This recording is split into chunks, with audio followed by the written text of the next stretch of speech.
Okay, and it looks like we're good to go. So good evening, all. Thank you for joining us. This is our fall junior college information night, and we are so very glad that you're here tonight. We are going to go over a lot of different things that hopefully will be of interest to you, and we will also have some time for questions at the end. Mrs. Morrissey, there we go. All right, so our college counseling mission is to help students identify, apply, and matriculate to colleges that fit their interests, abilities, and goals. We value the relationship between students and counselors and strive to know all students well so that we can best advise them and help them reach their post-secondary goals. Tonight's event is primarily focused on the college process. We have lots of supports for students who are not necessarily thinking about going to college or aren't sure if they want to go right away. But this particular event is focused on the college process. So I'm Kate Driver. I'm the Director of School Counseling here. I've met many of you in person, many of you online, and we're very glad to present a full slate of events for you this year. So we have a couple of events that I wanted to highlight that are coming up. We have 2 workshops with Sexton Test Prep, friends of ours who do a really wonderful job offering test preparation services, but they also they're offering two free webinars. I'm putting a link in the chat right now that you're welcome to sign up, or your students can sign up. The first is about choosing the SAT, the ACT, or going test optional. The second workshop is about navigating the digital SAT. As you all have probably heard by now, that the SAT is going digital this spring, winter really, and then into the spring. So to learn more about what that test will look like, I would highly recommend that event on the 6th of January. We will then have a student athlete roadmap to college recruitment event that's open to freshmen, sophomores, and juniors. A spring college event, which I will ask a question about in a couple minutes before we get started. And then in fall of 2025, it was really, or no, that will still be fall of 2024. I'm getting ahead of myself. Sorry, I was putting this together and freaking myself out with the dates a little bit. We will have a college financing webinar and coffee with the counselors in the fall where we can answer specific questions that you may have going into the actual application process. So briefly, we are living in a slightly different world than 4 or 5 years ago. COVID definitely changed the admissions landscape pretty significantly. We are seeing many more test optional schools. I would say most colleges and universities are test optional at this point. There's an emphasis on a much more holistic review for many colleges and universities, especially with less test scores being submitted. It's definitely, there are more pieces of the application that hold more weight now. There is definitely a higher demand for financial aid, increased importance on the timely submission of forms. There's such a demand that schools that might have considered a late application for financial aid later are definitely not interested in doing that now because there's so many people asking for assistance and resources. There are also a ton of options to interact online with schools. This was something we weren't sure if it was going to stick around, but there are so many online college tours, online events, Zoom events that students can attend when they're researching colleges and universities. There are panels, there are information sessions, and so I think that has made it really easy to actually look a little bit farther afield without having to travel. So that has been really wonderful to see. We've also seen an increase in the number of applications per student, and I think this is not necessarily just a byproduct of COVID. I think this is my 16th or 17th year in the field, and when I started, we had students who were maybe applying to 6 schools, maybe 10, and now we definitely see a much higher average number of applications per student than that. So that has definitely increased.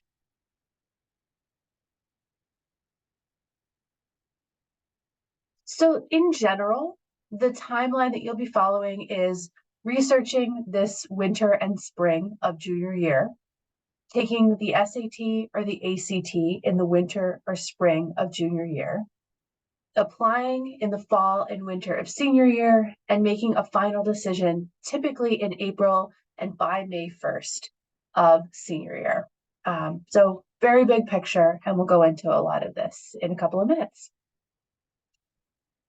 So tonight's agenda, I'm going to ask for some input from you on a quick poll. And then we have 3 sections of our presentation tonight. There's a planning and research section, an application overview, and then some information from us about how we suggest that you navigate the process. You will meet all of the counselors over the evening, and so they will introduce themselves to you and tell you about which students they serve. So I share a caseload with Wiley Culhane, and we both work with students with last names M through PI. All right, so I'm going to deploy this poll. Let's see if this works. We are hoping to get a little bit of information from you about what kind of events you'd like to see. We continue to struggle to know if folks would prefer to offer things, that we offer things in person or remotely. So if you would please just take a couple of moments. There's 5 questions that would be really helpful for us as we continue to plan. We want to make sure that we are doing what you all need. Okay, good. Looks like folks are perfect answering. So I'll just let this sit for a couple of minutes, like 1 or 2, and then we'll move on.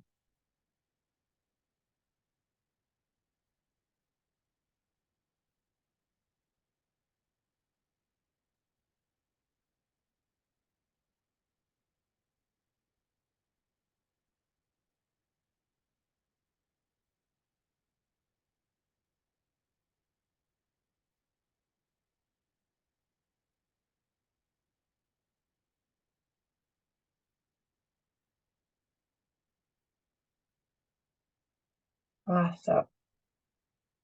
Okay, thank you so much. It looks like about 75% of you have answered. So I'm going to close the poll, and we will take this feedback into consideration as we are planning the rest of our events for this year and next. So thank you very much.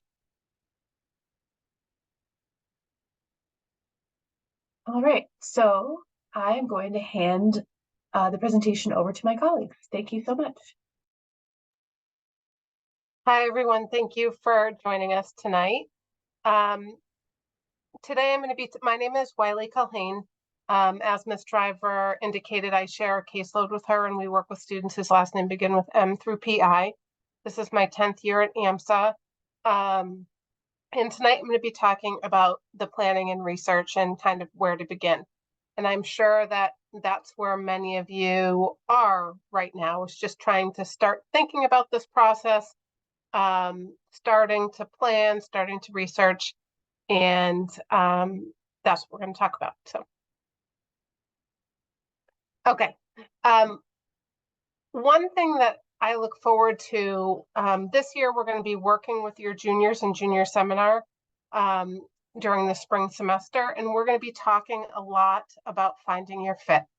Okay, and this is what we encourage students to be doing, thinking about some of the bigger questions to try to narrow down their college search.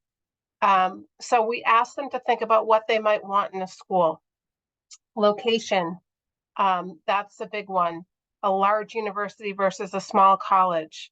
So for location, does your student feel like they might want to be in the city or a more rural location? Do they want to be within a 2-hour drive from home, or are they looking to really kind of spread their wings and move further away? And what implications does the location have to the process for your family? Okay, will travel be involved? Significant travel be involved to get to and from home? All of those types of things. So how far are they, looking to go from home?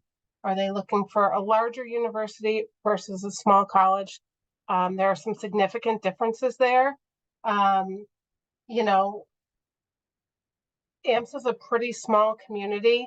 And some of our students really look forward to branching out and experiencing a much larger environment when they go to college. Other students really like the feel of the small classroom.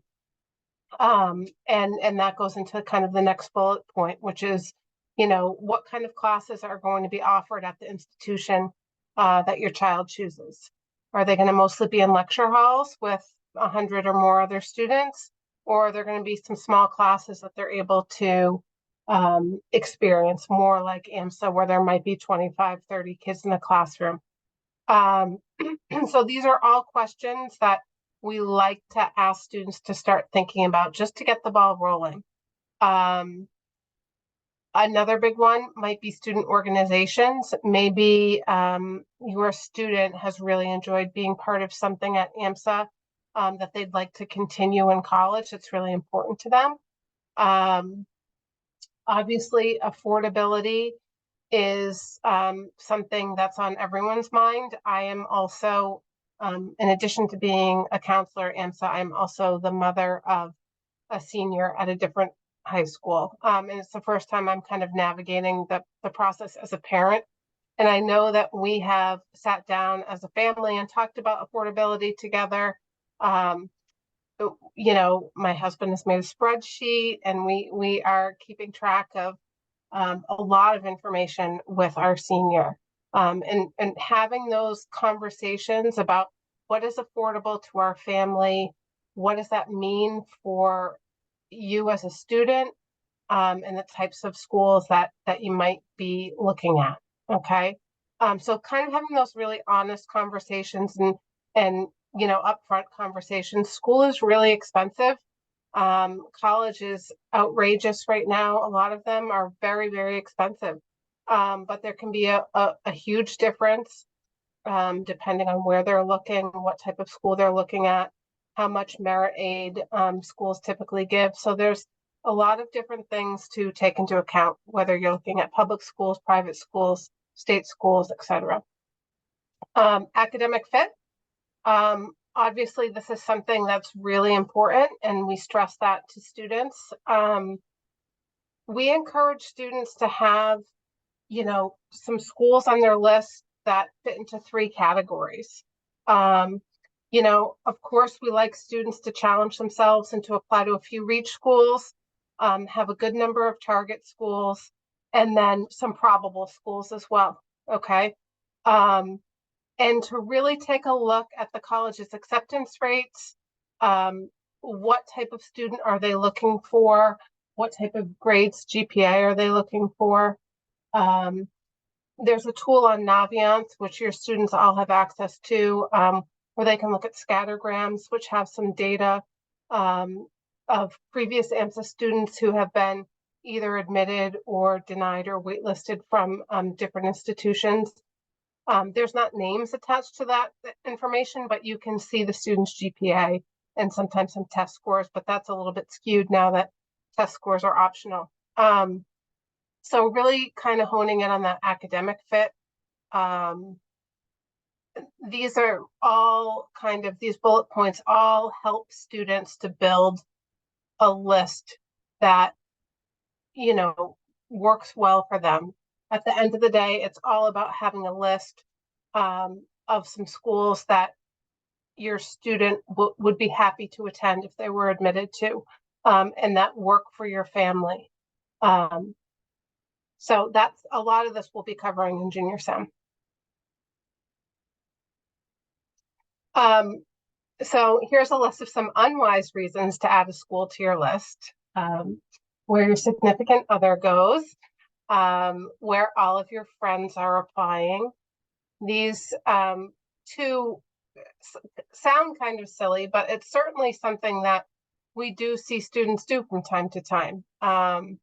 There's a comfort level with maybe going to college with a friend or your significant other, but those really aren't great reasons. We really are trying to encourage our students to get some new experiences and to find the fit that makes the most sense for them.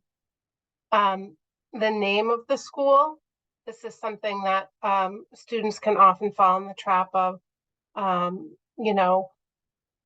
not really looking outside of some of those more known schools.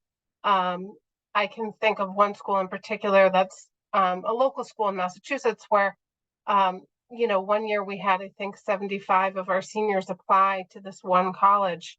And that can be problematic because the college doesn't want 75 AMSA students, So to really kind of think outside of the box and not just focus in on the name of the college.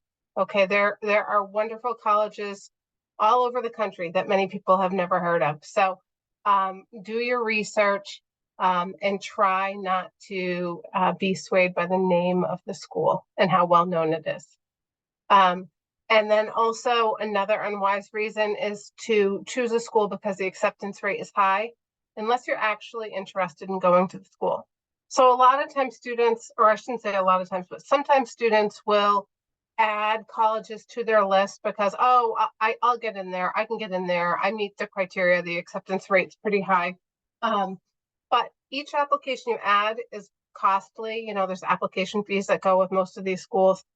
And at the end of the day, if you're adding more schools because the acceptance rate is high, yes, you may have more schools to choose from in the end, but that doesn't always make the choice easy. So we really want students to focus in on the schools that they would be happy to attend if they were to be admitted, and not just to rack up the acceptances.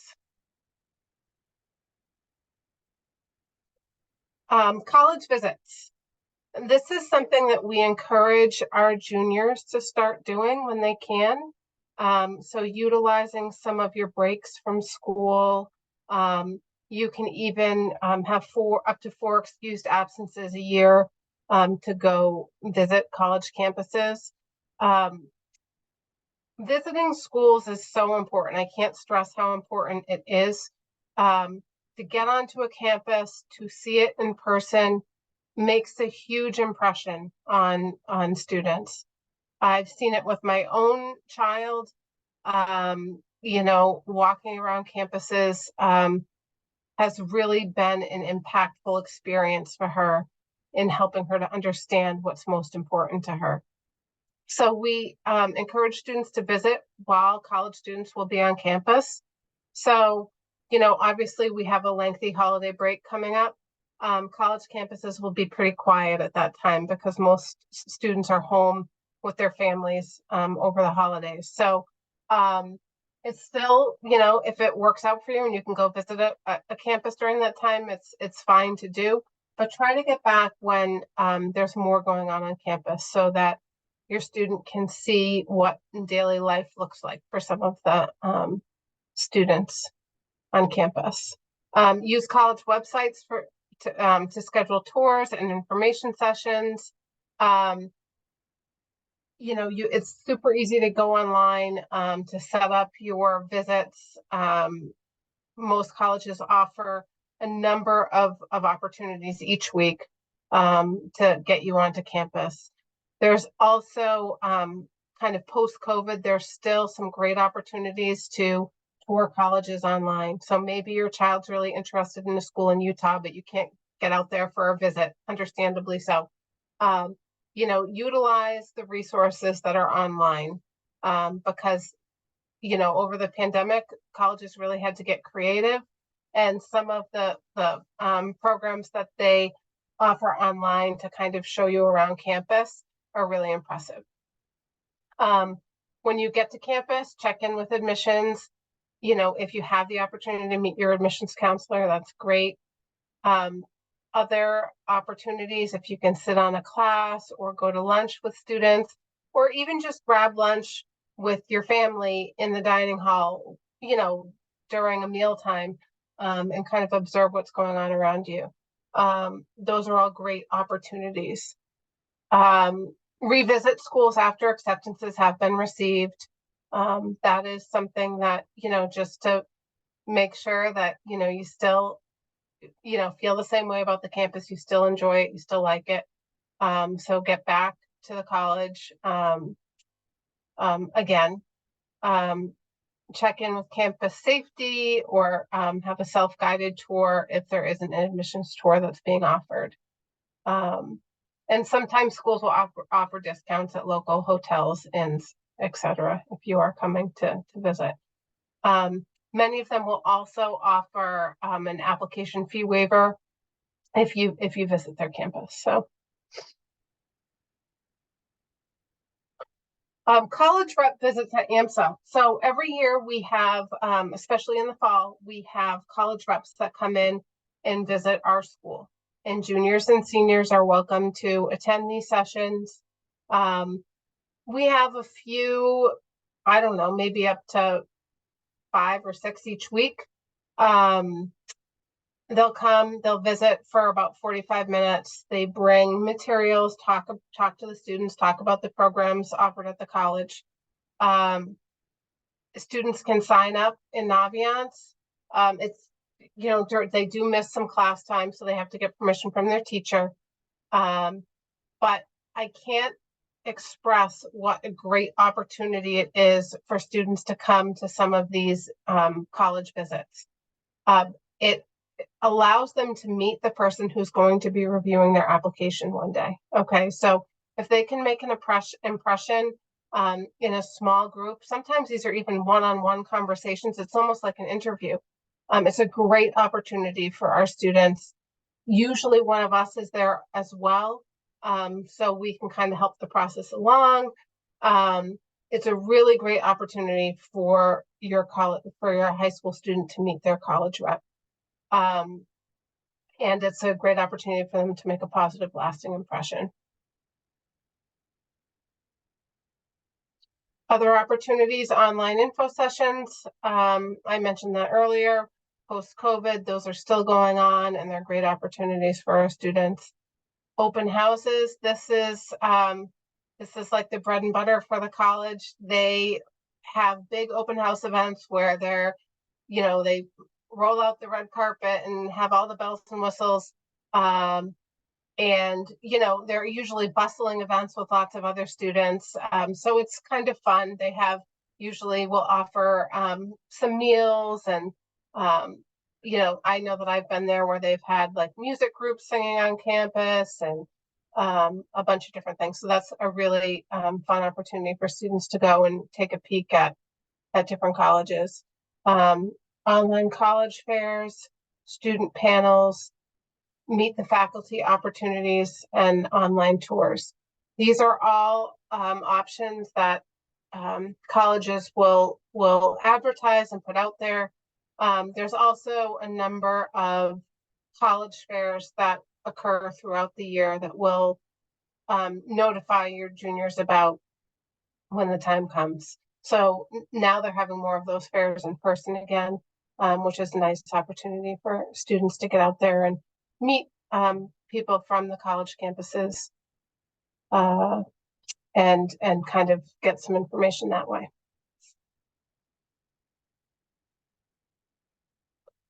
While you're evaluating colleges, pay attention to how you feel on campus. This is what I talked about a few slides back. That feeling that a student gets on campus is really important, and it helps them to better understand, oh yeah, I feel like I could fit in here. You know, this school feels like just about the right size for me. Looking around, I can see that people, you know, I feel like I could fit in here. So pay attention to how you feel on campus. Speak to current students. I know that my daughter has been able to do a few overnights. You know, she's stayed with a few current freshmen in college and kind of been able to pick their brains, talk to them. So the more she's been able to be on campus, the better. Be open-minded. That's something that I try to stress that with my own child. But it can be difficult. You know, in the beginning, she was really gung-ho about going to see a bunch of campuses. And then I feel like at some point she kind of burnt out and was like, I don't want to go visit anymore, you know? And so we tried to encourage her to be open-minded, and she just needed a break, you know? we weren't touring her all over the place, but listen to your student and what they're telling you. If they're not in the great space to go and take a look at a college one day, it's probably not going to be a great experience for them. You know what I mean? So I can think of one instance where I took my daughter somewhere and she had a closed mind going into it. And so it didn't make her list. I probably should have waited until she was having a better day. Try to meet with a faculty member in your program. That's been also something that's been hugely helpful for us. You can often do this, especially during those open house events that the colleges have. See if you can sit in on a class and spend some time off the tour. Like I said, at a lot of these events, they're rolling out the red carpet and showing off everything they have. But if you can kind of, go off to the side and not always follow along with the tour, you might see some other stuff as well.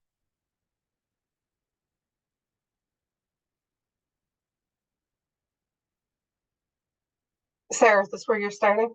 Yep, I'm taking over.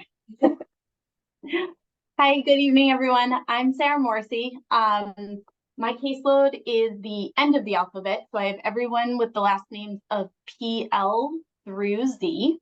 And I've been at AMSA for this is my 9th year. So I'm excited to present to you tonight. So when it comes to building your college list, I think one of the most important things, and one of the things that one of the opportunities to decrease stress, decrease anxiety throughout the process, is really staying organized and being strategic about what schools you're applying to, as well, and when you're going to apply to those particular institutions. The organization piece is key. There is a lot of moving parts to all of the applications. While majority of schools have major deadlines. So like our typical big deadlines are October 15th, November 1st, November 5th or 15th, December 1st, January 1st, typical like start of the month or middle of the month deadlines. There are a handful of schools that have special deadlines to qualify for merit scholarships, or to be considered for an honors program, or for your particular program, they may have a specialized deadline. So it's really important to keep track of all of those particular deadlines. And then in conjunction with the application process, you're also going to be applying for financial aid somewhat simultaneously. So you want to keep track of when is the FAFSA due? Do they ask for the CSS profile? What are those deadlines? Those may be the same deadline as the admissions application. They may be a month later, 2 weeks later. It really just depends school to school on those deadlines. So staying organized. I'm a huge fan of having like a Google Sheet or an Excel spreadsheet where you can lay out all of the schools, all of your admissions deadlines, financial aid deadlines, and any internal deadlines that AMSA has. So when you have to get your counselor questionnaire filled or counselor letter of recommendation request in, and all of those kind of moving parts. The other thing with building your college list is creating that balanced list. So Ms. Culhane touched upon this a little bit, but we're looking for students to have a variety of schools on their list. We want you to shoot for the stars and have a few schools on your list that are in that far reach category or reach category. So if there's, 2 or 3 schools that you've always dreamed about going to, but that they're going to be a reach for you, I say keep them on your list. We don't want to discourage you from applying to those schools. But we also want to be really realistic and make sure that we are providing you with enough opportunities so that you have the chance during April and May to make a really good decision about where you're going to be, and you're not just left with, one college that accepted you. So having a good chunk of your schools be in that probable and target category is where we'd like to see students. So probable is, we're pretty confident that you're going to get in. One thing that we never say never, and we never say 100%, unless you are applying to the community college, because that has 100% acceptance rate. So those probable schools are schools that you typically are going to fit within the parameters of what the school is looking for or above. So your stats are high, your GPA and or SAT scores are higher than what that school is putting out for their statistics, or their acceptance rate is in that, maybe 75 to 100% acceptance rate. Our target schools are typically going to be schools that you are right on par with. So their average SAT scores or ACT scores, if they still require them, or the average GPA that they're putting out is right in line with what you have at AMSA. Reaches and far reaches are going to be schools that maybe the stats are higher than what you currently have, or they're going to be schools that have a lower acceptance rate. So schools that are typically, 40% acceptance rate and below, typically we do put those schools into the category of reach. Like Ms. Driver said earlier, this college list for each individual high school student has grown exponentially since her and I both started in whether it was college admissions or on the counseling side. So what used to be 3 or 4 schools that students were applying to is now typically upwards of 10 schools or so. 6 to 10 is kind of our average range. So we want to make sure that, that students aren't overextending themselves and overreaching, but also that they have good opportunities. So some of those, sorry, I lost my train of thought there. So some of those schools that are in that reach and far reach category are really based off of the fact that more and more students are adding more schools to their list. So colleges have more students to choose from when making their decisions about who they're going to offer admission spots to. So it's becoming more and more competitive. Like Ms. Culhane said, your list should be your list and fit your needs as a student and based off of your both academic need as well as financial profile.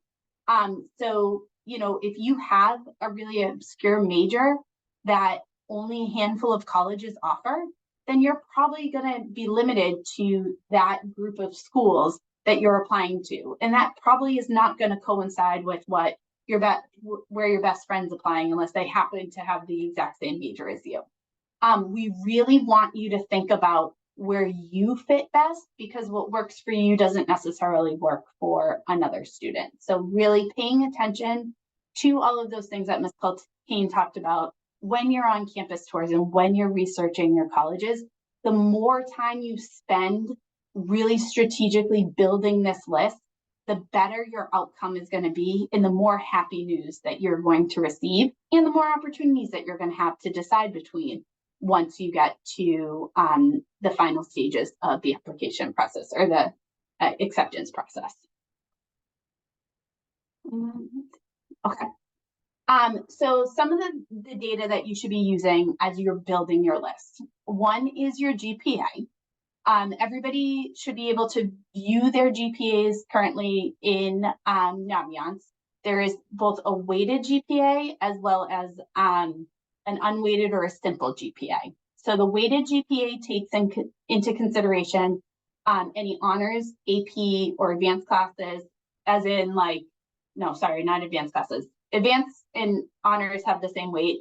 AP and accelerated classes are of the same weight. So your weighted GPA is based off of the additional weight for those more rigorous classes.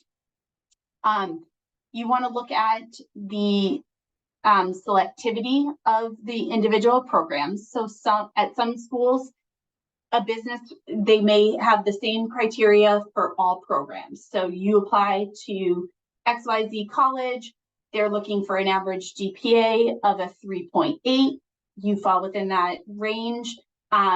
So that would be a good academic fit for you.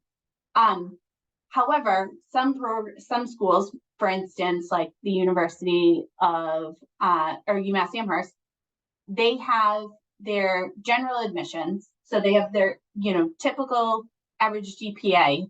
But then for programs like computer science or nursing or the Eisenberg School of Business, those are more selective programs at that particular institution. So the acceptance rate for those programs is substantially lower than the overall acceptance rate for UMass Amherst. So you want to make sure that you're looking not only at the statistics for the individual, for the university as a whole, but also to see if there's specifications for individual programs. There's other schools, for instance, like a school like BU, that they review specifically by major. So every program, you select your major, and every program that you're applying to is evaluated under a different set of criteria. So it's really important when you're attending those college visits to ask those questions if you have a particular major in mind. If you're undecided, that's totally fine. You just want to make sure that you're asking the questions of, if I am undecided, can I come in undecided? How will that affect my admissions process? How hard is it to transfer into particular majors once I get here? Those are really important questions to ask when you're visiting schools, so that way you have a better idea of like what you're kind of getting yourself into in the admissions process. Another thing to look at is, like I mentioned, which coincides with the GPA, is the rigor of your transcript. What types of classes have you taken? Have you taken advantage of some of the honors and AP classes at AMSA? Or if you've been enrolled in mostly CP classes, is there any opportunity between now and next year to maybe take an honors class as a senior, or challenge yourself a little bit by taking advantage of an AP if you haven't taken one yet? Test scores, in many cases, test scores are now optional for colleges. So those test scores can be a little bit skewed, especially for the schools that are test optional. So typically the students that are submitting their tests are those that fall within the range that colleges are reporting out as their average test score. And we're not seeing many students submit their scores if they fall below that test average.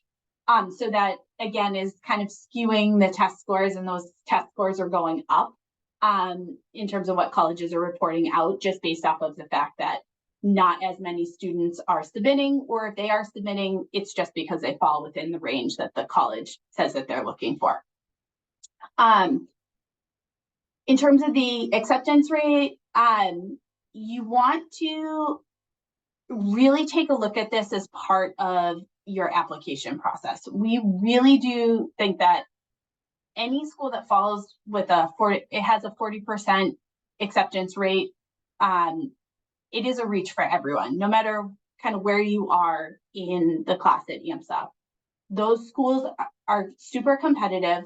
It really is hard to decipher what they're looking for in any given year. They could be looking to recruit more students in the Northeast, which would work to your benefit. So you have a more likely chance of getting in that particular year. But those types of institutional goals that a college may have are not things that are reported out to us as counselors or to families necessarily. So it's hard to determine or predict, that's the word I'm looking for, that a student would get in. And just because a school says we have a 40% acceptance rate, that doesn't mean that they're taking 40% out of all the AMSA students that apply. It's looking at the entire applicant pool, and that 40% everybody might be, in the top of their class in that particular year. So looking at acceptance rate is really important to get a gauge of what is the likelihood. And again, we don't want to discourage students from applying to those reach schools, because we do have students that get into some really, really great schools that are, in that 10% acceptance rate.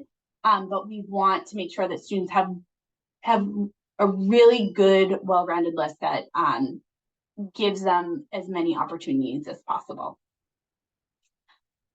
Oops, sorry. All right. So some of the tools that we use and we encourage students to use throughout this process, Naviance is going to be a big one. That is our database for uploading and sending documentation out to colleges. They have some fantastic, college matches or college searches that students can do. We collect data through Naviance, so every student that has applied to colleges, we have all of the historical data.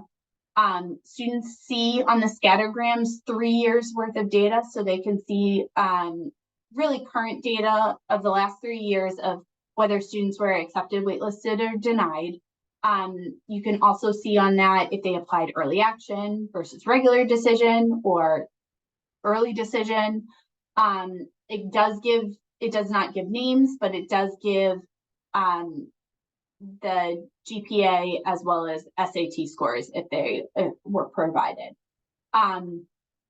Those are great things to look at because it gives you an idea of how you compare to other AMSA students that have been accepted or waitlisted or denied to particular schools. College Board is also a fantastic resource. Sometimes I think it provides a better overall search for students when they're looking at schools. Sometimes the data in Naviance can get a little sticky. So like if you're trying to broaden your search or you're trying to narrow it down, it gives you more fields and it's a little bit more user-friendly, I think, in terms of giving you a robust list if you're kind of starting big and trying to work your way down. The New England Board of Higher Education, this is a great and fantastic resource.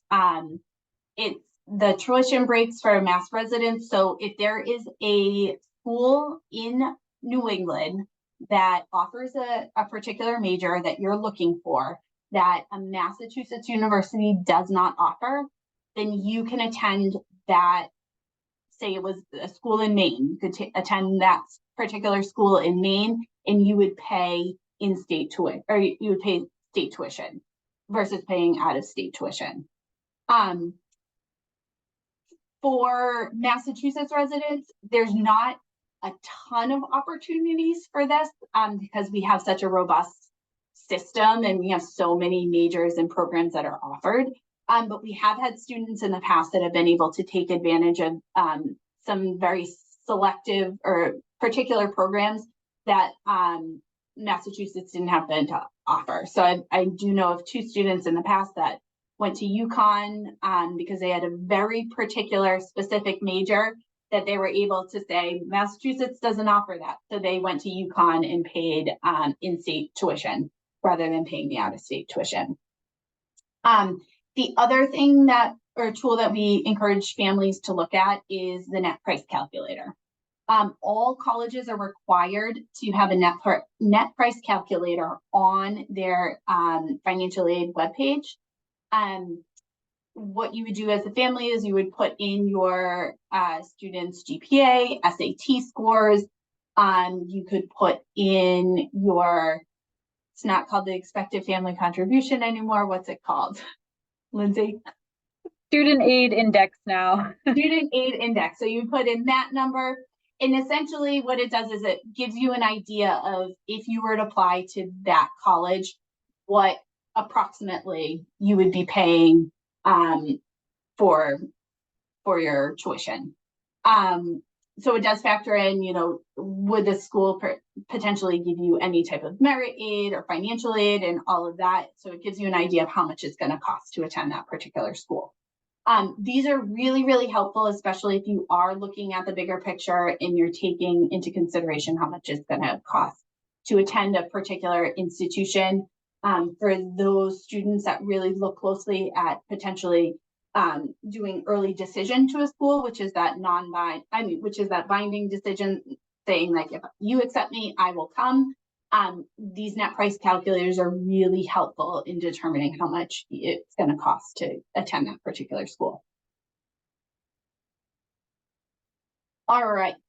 So just in terms of costs within the college search, to kind of continue that, what the government or colleges think you need, or sorry, need is based on what the government and or the college thinks that you need. So it's not actually what you truly need. I mean, I think we all need a heck of a lot more than what the government and the colleges are saying that we need.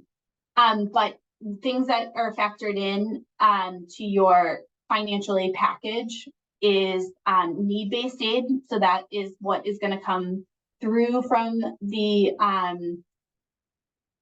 government. So through the FAFSA form, you'd fill that out. That's going to be your need-based aid. Merit-based is going to be typically be done through the admissions process. So many schools do evaluate students for merit-based aid through the admissions process. Like I mentioned earlier, there are some schools that say like you need to apply to our institution by December 4th in order to qualify for merit-based aid, rather than just waiting until January 5th. So those are really important deadlines to kind of keep in mind. Do you have to apply to it by a specific time in order to qualify for merit-based aid?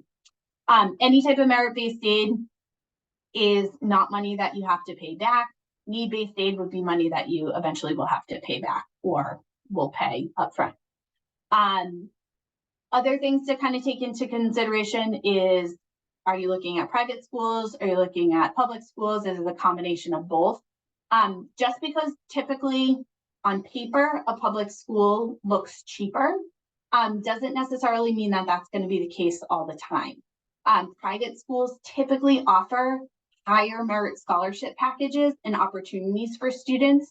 So a student might actually qualify for a presidential scholarship or one of the top scholarships at a private institution. And then once you deduct your need-based aid and all the merit money that a student receives, you might end up actually paying less to go to the private institution than the public. So that's why, you know, looking at those cost calculators, looking at how much a college has to offer students is really important to give you an idea of really how much it's going to cost to attend that particular school.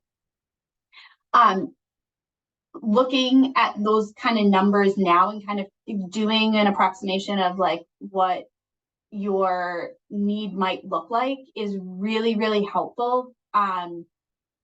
We always have one or two students each year that are totally devastated by the fact that they got into their dream school and now they've realized that they can't afford to go to that particular school.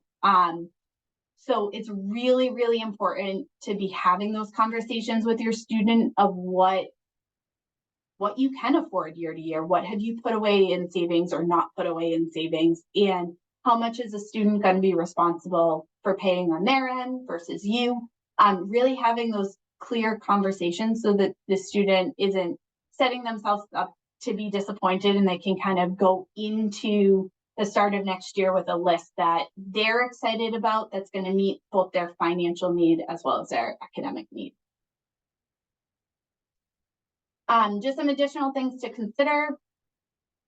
You know, our students can be successful in a variety of different environments.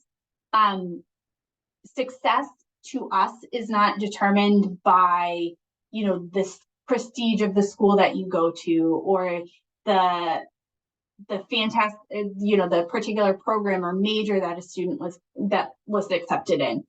Our definition of success is really determined by what determines success is the student in their choices, that you've really thought realistically about the level of academic achievement and your ability to pay for school, that you've looked at the process as a whole and really set yourself up for success.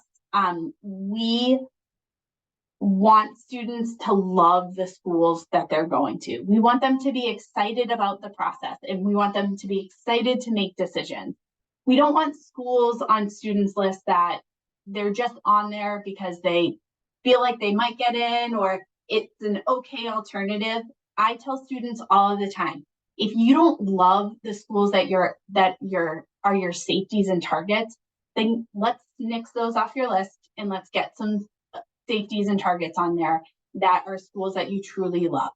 And that you're excited about going to, because those are the ones that really, when it comes down to it, they're going to most likely be deciding between. All right, so our other big pieces of advice is don't fall in love. So don't put all your eggs in one basket and say, this is the end all be all school that I want to go to no matter what, because you never know what could happen in a given year. You don't know if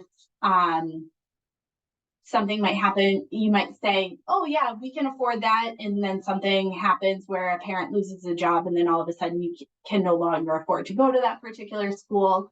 If you have your heart set on a particular school and it is a school that's a reach or a far reach for you, but you are tunnel vision focused on this is the only school that I want to go to, then you're going to miss a lot of opportunities for other schools that you may really, really have a great experience at. And sometimes it's better to be a big fish in a small pond, and you might have more opportunities at some of those smaller institutions or some of those schools that are quote unquote less prestigious just based off of the name.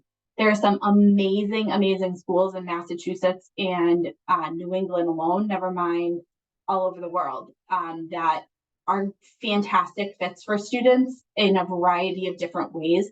It's just a matter of kind of digging through and kind of ridding yourself of all the typical things that everybody does and really branching out and finding out what are some of those amazing other programs where students, experience a lot of success.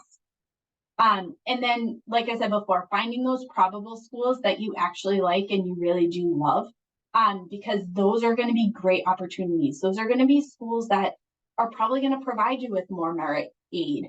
They're going to be schools that, you might be a little bit overqualified for on paper, but they actually might be a really good fit for you socially, academically, financially. So really taking the time to look at all of those opportunities and seeing colleges kind of for what they are, not just based off of their particular statistics.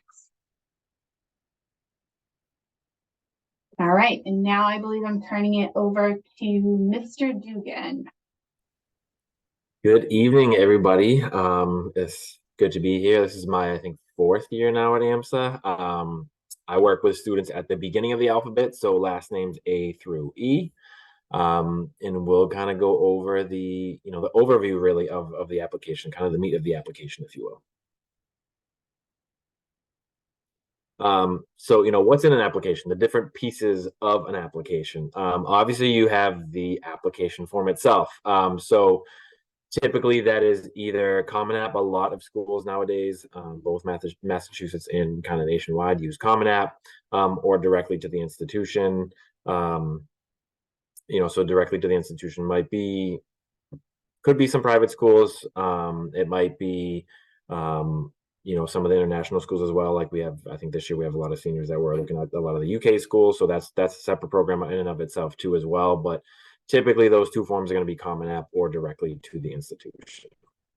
You have essay, the personal essay. So this is the opportunity for students to really put their voice into their application. The application form is going to be the general information that they're giving, the demographic stuff, the information on the school, the background information.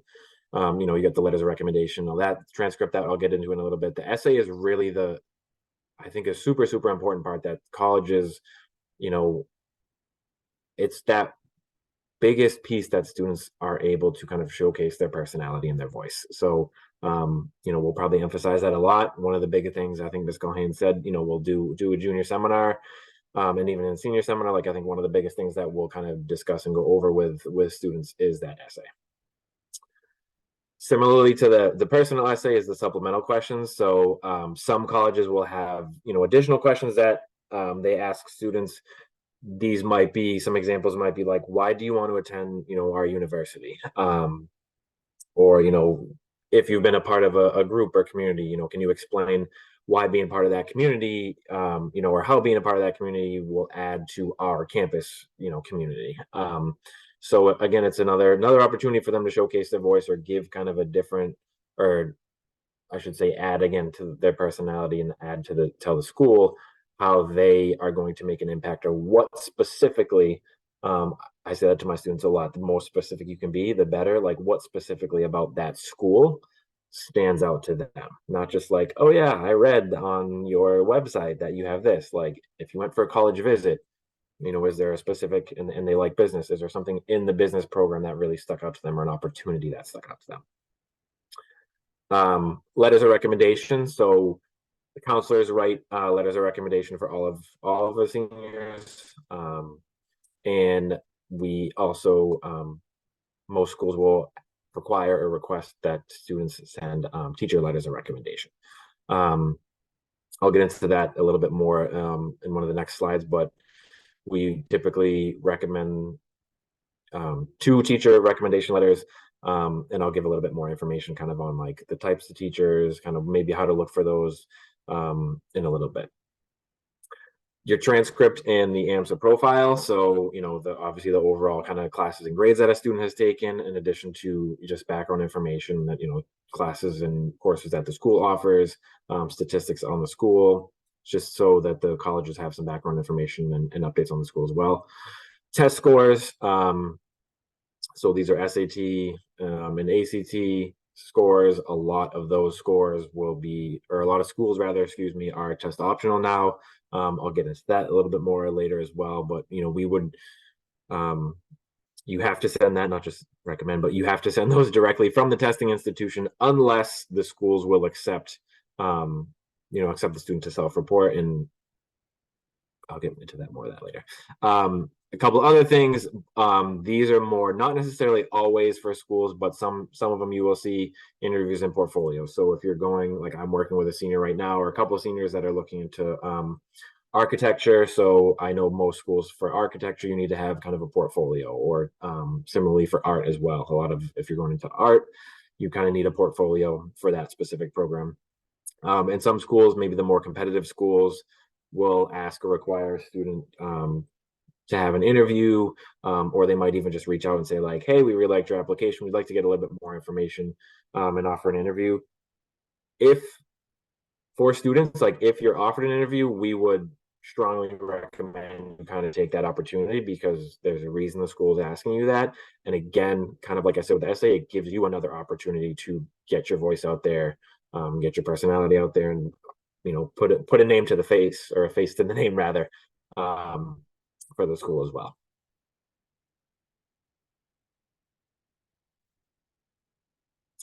So speaking of testing, we're talking about SAT and ACT. Students should start that testing in the spring of their junior year. So, it's coming up kind of quickly.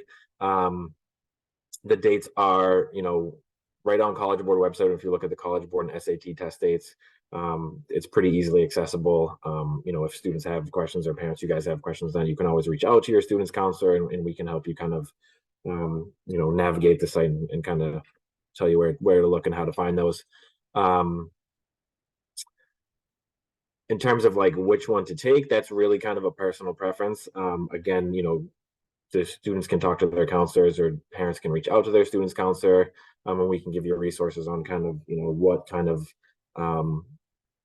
where to look, or why they might take an SAT or an ACT, if a school, how they look at it, how they evaluate or view it. Many colleges and universities now, I think it's been referenced a couple times already, are going test optional. Even with that said, we recommend students test, I would say, at least once, just in case anyway. So, because some of their schools they're going to be looking to applying for might require it still, or it might be what schools call, kind of like test recommended or test encouraged. And that is pretty much the school kind of saying like, yes, even though if it's test optional, if we're test recommended or test encouraged, that's kind of like the wink wink, like it's probably very strongly highly encouraged that you would submit your test. I would say those are probably typically tend to be the more competitive ones. I know, for instance, like I listened to a podcast on Dartmouth College, and they are one of the schools that is, test recommended, because that's one of the ones that they look at. I think Miss Morrissey might have already said it, or Miss Culhane as well, that for with testing as well, a lot of the schools, because the test optional, those scores that they report out are going to be higher because a lot of the students that are taking the tests or submitting their tests rather are getting a lot higher scores. It's been kind of really a 50-50 split. So, when students ask us, like, does it really matter? Is it test optional? It really truly is. The schools are telling us that. So we're trying to tell the students, like, a lot of the places, if they say they're test optional, they are test optional. There was one other thing. Oh, I mean, even I would say 50-50. Some schools now, like I think I had a call with UMass last month or so, and they were, or at least for some of their programs, were even kind of closer to 60-40. 60% of admitted students didn't submit. So I'd be interested to see the data. But again, like, always talk to your students counselor about that, or they can talk to us about it. And some of the schools will put that data in stats out there anyway, as well on their websites. And as you saw on the bottom there, the SAT subject tests are no longer, so students don't need to worry about that. Excuse my cat jumping up on the screen. As far as the teacher recommendations go, like I said earlier, 2 core academic teachers are what we would suggest. The exception to that would be if a student is looking for art or computer science, then obviously it might make sense to get a computer science teacher or an art teacher there. Typically we would say kind of the recommendation is, 1 humanities teacher, 1 STEM teacher. We would say ask and encourage the students to ask in person. And then, fill out, we have a whole bunch of steps that we'll walk them through in junior seminar as well, but ask them in person, the teacher, and then fill out the teacher recommendation form that will be in their Google Classroom. We have a Google Classroom for every single class. So, their junior seminar that will turn into their senior seminar, Google Classroom, that recommendation form will be on there. They fill that out, make a copy, and give it to the teacher. In these recommendations, the teachers are going to focus on the student's academic performance. So obviously, how they've seen their student in the classroom and, their performance there. So the better that they know you, the more that they know you, the better. We definitely recommend, similarly with the testing, we would recommend asking in the spring of 11th grade. So coming up kind of this spring, just so teachers can get it on their radar and know ahead of time. And then at the end, we would always encourage, writing a thank you note. It's always nice to show that appreciation. If anybody here has ever been on the receiving end of a thank you note, I think, it's, the teachers appreciate, everybody appreciates when they take their time, because it is exactly that. The teachers are writing these letters in a lot of their own personal time. They're not required to do them. They don't get, extra time or breaks or pay to do these. So they're doing them on their own time because they want to write these letters for students. So showing that gratitude, I think, we would, again, highly recommend. I think it's appreciated. As far as the counselor recommendation goes, like I said, counselors, we write letters of recommendation for all of our students. So similar to the teacher recommendation questionnaire, there'll be a counselor recommendation questionnaire in Google Classroom that they will fill out, and it just provides us a little bit more information that, obviously we might know some of our students, some of them maybe we know better than others, or we see more than others. So it just gives us a little bit more information. Even the students that we know really, really well, they might put something in there that, like, I'm always surprised, and I'm sure the other counselors could say it as well. Like, I'm always surprised at the things I learn of my students, like in their senior year, that I'm like, hey, I didn't know that you did this activity outside, or that you were part of this group, or anything. So completed junior meeting. So also kind of in the, you want to call it late winter, early spring, of their junior year, we'll complete a junior meeting. So we go over kind of a lot of the stuff that we're talking here, and kind of I would say honestly, get a kind of that rough draft, if you will, or a rough list like of their the colleges, kind of talk to them, okay, like what are you thinking, like what colleges do you have a major in mind, do you have a career in mind, do you have schools that you've already visited or want to visit or thinking about, that kind of stuff. A family questionnaire that we will send out sometime in the spring, typically usually do early June. So again, it's just kind of more information for you as parents and guardians to give us, similarly to what I was saying earlier, like sometimes maybe, even in those junior meetings or in the questionnaire, like there's something that the student forgets, or maybe they don't think is a big deal, that, you tell us that they've done this project and we're like, wow, that actually is kind of connected to what they want to do, or, what we can kind of put in their recommendation. And we focus on the big picture, so yes, we're going to touch on the academics a little bit, but, we leave I would say, like the in-depth academic stuff to your teachers. So, we'll kind of obviously give a general overview, and, if there are any specific academic or classes that tie into something they're really interested in or their major, we're going to focus on those, extracurricular activities, the community involvement, their personal characteristics, who they are. I say it every year to my students, like who they are as people and as individuals. Another thing that we send is the transcript and AMSA profile. So these are obviously all of their courses that they have taken throughout high school, their grades in all of their classes. So 9th through 11th grade, it's going to just say their final grade. Senior year grades are going to go quarter by quarter.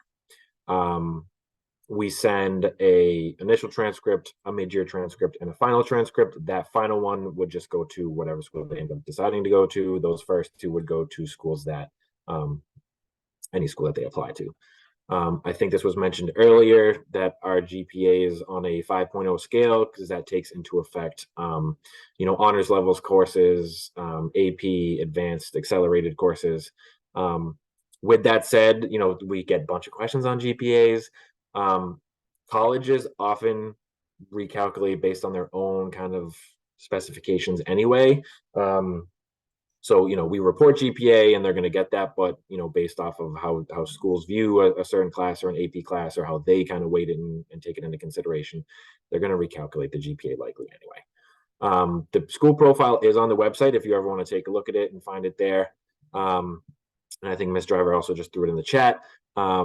It is, so it's always there for reference, but again, it's more background for the colleges to see kind of, again, statistics of, our students' classes that we offer, courses that we offer, all that good stuff about the school.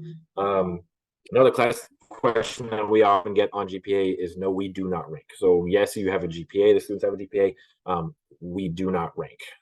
So, when we're filling out, if schools ask or tell, look, hey, what's the student's rank? We do not rank, and, students can notify or identify that on their common application to schools.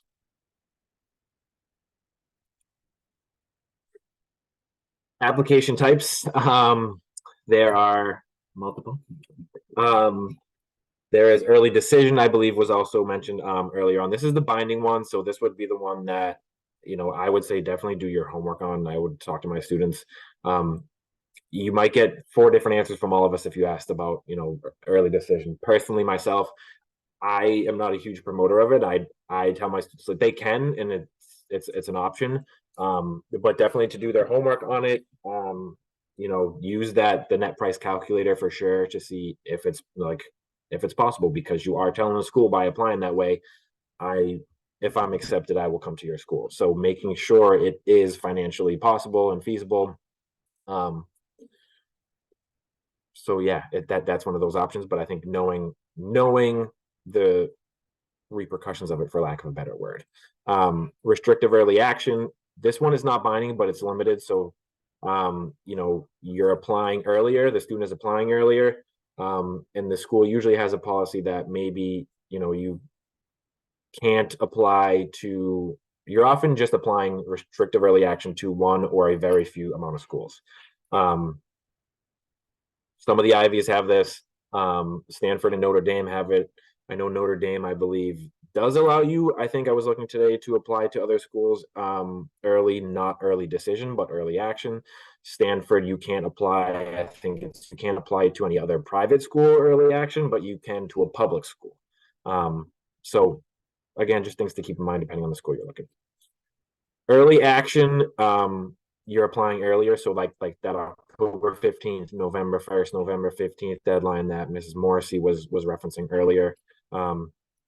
Timeline similar to, you know, the regular decision that you'll see on here. Like, it's still usually a couple months, but they're applying earlier, so they find out earlier, usually around December, January. Rolling decision, they look at applications on a rolling basis. So instead of early action, a regular decision where they wait until that deadline to review them. As an application comes in, they will review it. Student usually hears back in about 6 to 8 weeks.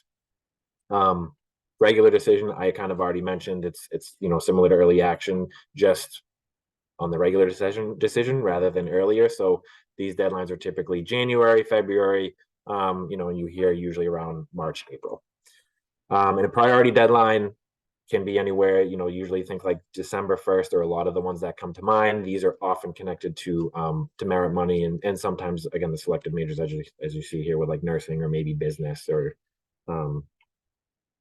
any other selected ones that depending on the school has. All right, that's it for me. I tried to speed it up. I know we're giving a lot of information with time, so I will hand it off now to Ms. Corralo. Buddy, good evening. I'm Lindsay Corralo. I'm the school counselor. If you have last names F through L, it's good to see everybody, and thanks for sticking with us. I know it's getting late. So I'm going to talk just as quickly as I can because I want to be really mindful of everybody's time and leave time for questions. A little bit about navigating the college process now that you're on information overload. And the biggest thing that I can kind of say is that we're all working together in this process. So yes, your students are the driver, and Sarah, you can go to the next slide if you want. The students are the driver of this entire process. We want them to feel empowered to do so, but we are all a team, and your school counselors are here to be a resource to help you every step of the way, as much as you need to. We are going to meet, and we'll hope you do the same as family, parents and guardians, start to meet the student where they're at, wherever that might be in the process. Folks are in different places throughout the course of their junior year. So we just meet the student wherever they're at and support them along the way. And like I said, they're in the driver's seat. We want to support and empower the student to be the one driving this entire process with our support. We will help them set reasonable expectations for themselves and help that student own the process altogether. We ask that the students are the ones who really are the people to be communicating with college admissions reps. So sending any emails, setting up interviews if applicable, or auditions if that's applicable for you, reaching out to the school counselor or admissions counselors via email, and being the ones who, of course, are writing those essays and filling out the application. We are all here to support the process, but they're the ones who really want to come from them and be the driver in that seat. Thank you. So how can families help? Even though the student is driving this process, you are still in the car as parents and family members. Please be mindful as we get into spring of the junior year, and especially going into senior year, students can feel a lot of pressure. This is a big transition for many of them. Some have been at AMSA since 6th grade, right? So sometimes there's a lot of emotions that come with that, leaving high school and what next year is going to bring as they're wrapping up their senior year, and kind of managing all the academic demands along with the applications that they're doing. So we just ask families to kind of be mindful of everything that our seniors are juggling next year, and working through those pressures, and just reaching out to the school counselor if needed, if you're noticing something in your student that you're concerned about or you think they could use some extra support. Having realistic expectations. Obviously, the other counselors have talked about the different categories of schools and reaches and things like that. Just emphasizing to your student that no matter where they get in, no matter where they go, that you're going to support them and be excited for them and their choices and be proud of them. So some other things that you can do as families is help them plan their college visits, and going with them if you're able to on college campuses, and experiencing that with them can be really, really exciting for both you and your student. Some of the other counselors have already gone over this, but just helping them as soon as this year really talk about the financial aspects of college and what's affordable and what isn't for your family, as well as helping them kind of track and be aware of certain deadlines, both for the college applications as well as financial aid deadlines, and helping them, because there will be forms, obviously, that the family, that the parents have to fill out next year for financial aid. So helping your students in that process as well. Mr. Dugan mentioned the family questionnaire. The only other thing I want to say about that is we love getting that. Your students, I think my colleagues will agree with me here, your students are so humble and they're not used to bragging about themselves and kind of talking about all the amazing things that they're doing. They're really humble in that sense. So having your insight and your feedback about some of the things that they're doing and the words that you'd use to describe them and why you describe them that way is really, really helpful, because we're writing these letters of recommendation to really make these students shine and stand out. So we really count on you. You guys can brag a little bit more than your students can brag for themselves, if that makes sense. And then we share a checklist with our students that they can use and make a copy of themselves to kind of track everything. And we encourage that they share that document with you so that you can be a part of that process. You can know when they're applying and when their deadlines are and things like that. So we suggest using a Google Sheet or a Google Doc, some kind, to share with you. And the other piece is helping them with the standardized test process. So helping them register. And if you need any help with that, we're here to support you and get you the information you need to register for those standardized tests, providing them transportation if they can't go to and from the exams. And in some cases, if applicable, if a student really wants to study more, there are test prep programs, not that you necessarily need to do those. And some are actually free. Khan Academy has some free testing. So just helping them get those, and we can provide resources for anybody looking for those, helping them actually send scores, which we'll go over with them as well. We remind them, don't worry till we're blue in the face, around the AMSA policies, as far as like what our deadlines are for asking for letters of recommendation, things like that. But if you can on your end, we'll make you aware of them as well. Just encourage your students to check in on those policies, make sure they understand them and know when those deadlines are. And then as their decisions come in next spring, just really helping them organize those supplementary materials and tracking those decisions. What would they pay at each college? Where have they been accepted and where have they not? Housing forms. Those things can get really complicated. So just having an adult there to help them with that is great. And then our role as a school counselor is we spend a lot of time in the spring with our students, helping them develop and hone in on their college list. And obviously you will have a piece as parents and guardians for that as well, but we really are going to help them with that and talk about that. And we usually communicate that with you guys too and give our feedback. So everybody's kind of in the loop on that.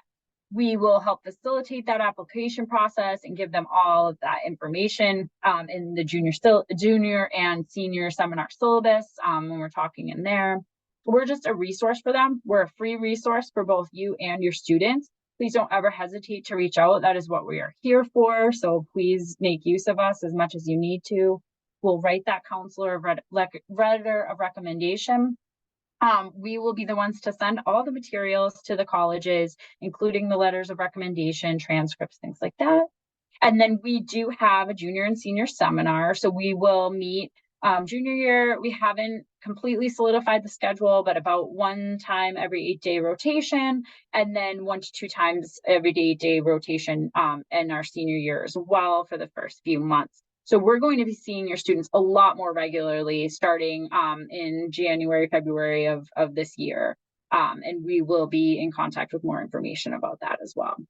And the more advanced notice that we have, the better. So if things are coming up, if they need things for us, just letting us know ahead of time as much as possible. We're not here to chase or badger or micromanage your students, but we are here to support them however we can.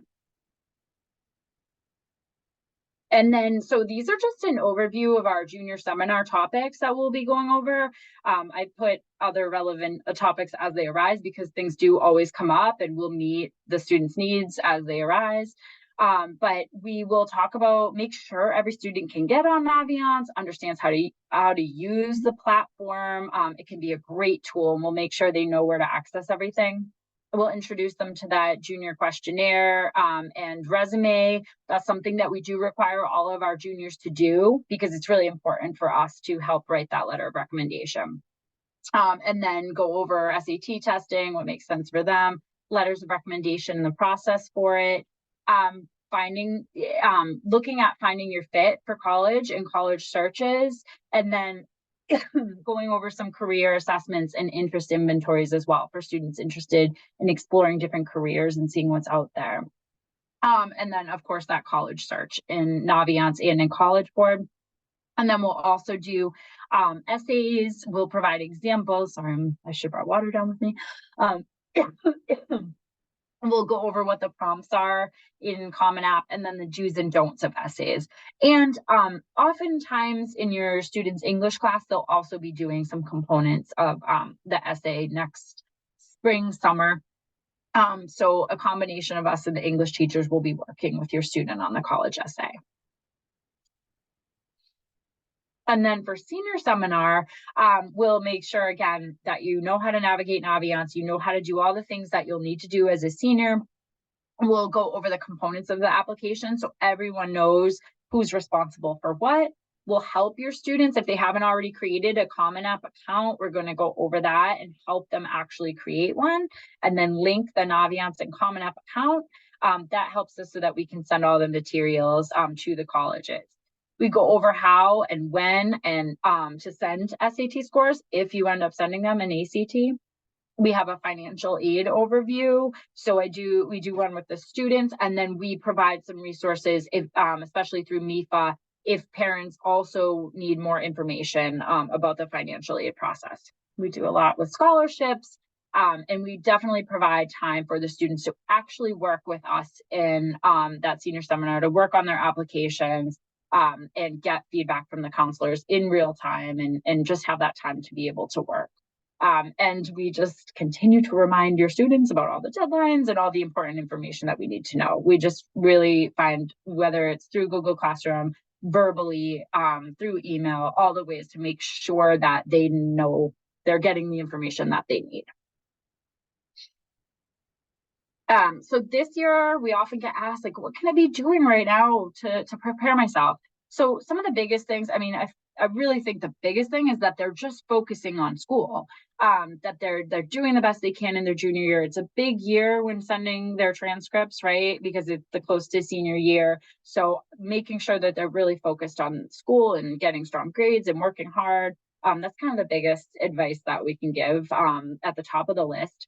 But as they start to think about it, we're going to develop that college list and at least have a pretty good draft in the spring. And again, we'll work with them on that in junior seminar. Participate in activities that are meaningful to them. Doesn't mean they have to do 8 million things, but what are the things that they're really passionate about, and how could they explore that a little bit? And I think just, especially if your student hasn't really participated in anything yet, this might be a time to really think about that, whether it's a part-time job or clubs or sports. Whatever they're passionate about or interested in, find meaningful. Because they're going to be asking for a couple letters of recommendations from teachers, we always have this come up, students who are really stuck on who to ask. So I think focusing on building relationships, academic and personal relationships with their teachers this year is really big, because we do find that most students ask teachers from their junior year. So if they don't really have a connection with any of their teachers yet, it might be a really good idea for them to start building those relationships, staying after school, talking to them, getting involved in things and participating in class and things like that. Because they can shed great light on how your student is performing in the classroom and how they're ready for the rigor of college. Building a relationship with us, so just connecting with their school counselor. It doesn't have to be anything formal. They can come in, come talk to us. share a little bit about what's going on in their life, talk to us about the process. They don't need to wait until we start junior seminar. They don't need to wait until the spring. They can really start talking with us anytime that they want and meeting with us whenever they want to. And then just thinking again about that testing plan and what's going to make the most sense for them. We do recommend, I think Wiley might have said this earlier, that everybody at least does take the SATs or ACTs, just in case you do end up having a college that requires it or you end up wanting to submit it.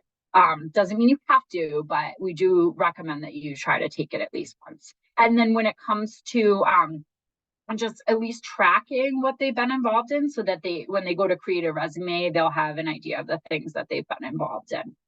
And then when it comes to later this in the winter, when we pick classes, they can absolutely sit with their school counselor and talk about the things that they're choosing.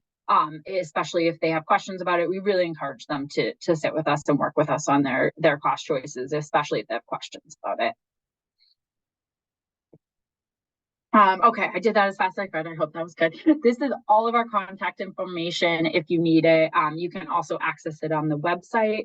I know we went a little bit over, but we would like to, one, thank you guys for coming. And if you need to sign off, go for it. But we also just wanted to open it up for questions that you guys might have. So we'll just open it up popcorn style. You can either verbally ask it, you can put it in the chat, whatever works. Yeah, and I just tossed something in the chat. There are some schools that also use standardized testing to determine merit scholarships. Someone in the room reminded me. It's really important to consider this piece. So even if the test may be optional for the admissions process, there may be some big financial benefits to having solid test scores when it comes to financial aid awards in terms of merit scholarships. So it's worth considering, especially if you think your student is someone who may do well.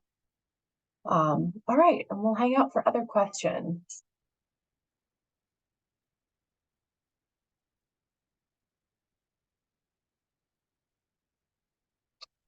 We had a conflict with some of the dates for the SAT prep course. Can you recommend some others?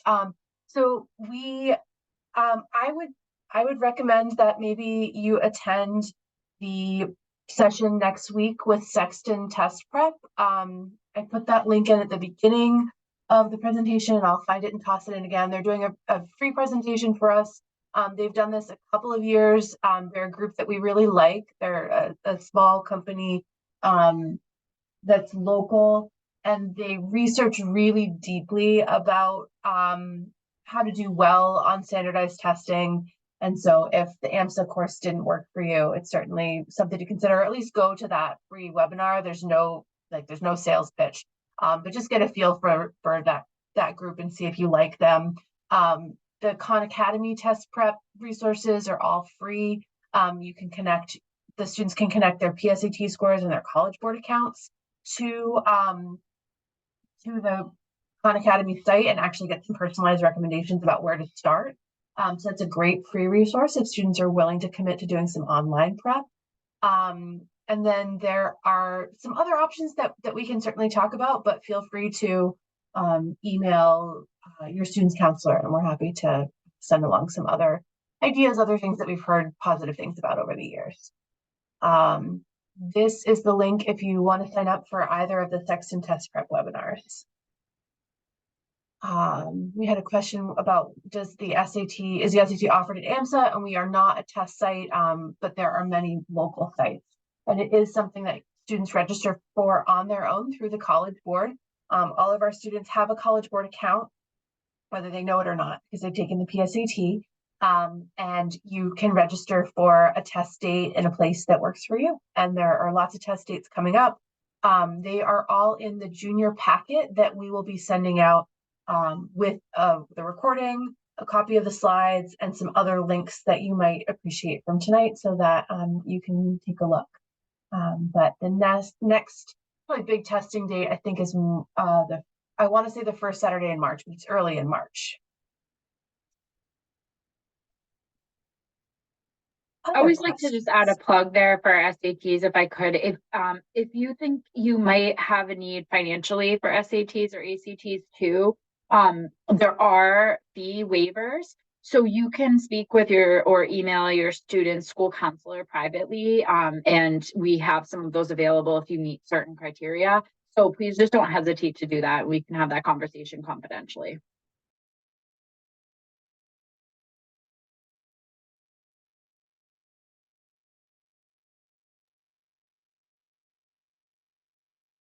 Awesome. Any other questions?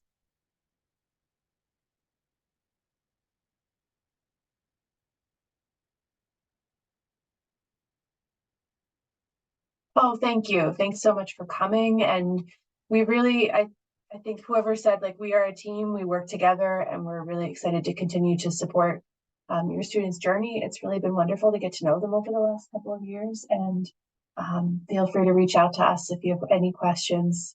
We're happy to help. Thank you. Thank you all so much for coming. Thank you.